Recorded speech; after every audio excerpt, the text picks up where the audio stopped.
ಮೊದಲೇ ನಮಸ್ಕಾರ ರೀ ಅಧ್ಯಕ್ಷ. ಬಾಲ್ ಬಪ್ಪಾತು ಒಳ್ಳೆಯದು ಎಲ್ಲಾರು ಸುಮ್ಮನೆ ಮಗನ ನಿಮಗ್ ಬೈದಿಲ್ರಿ ನಾನು ಇಲ್ಲೇ ಬೋ ನಿಂತಾನ ಮಗನ ಮಗ. ಆರಾಮದೇವಪ್ಪ ಆರಾಮದೇವ್.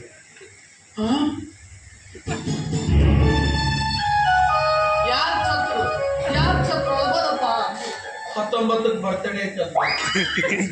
ಸಪ್ಪನ್ ಮಕ್ಕ ಮಾಡಿ ಬರ್ತೇನೆ ಹೋಗು. ನಂದು ಹಳೆಲ್ಲ ಒಂದು ಬಾಕಿ ಬರ್ತೈತಿ.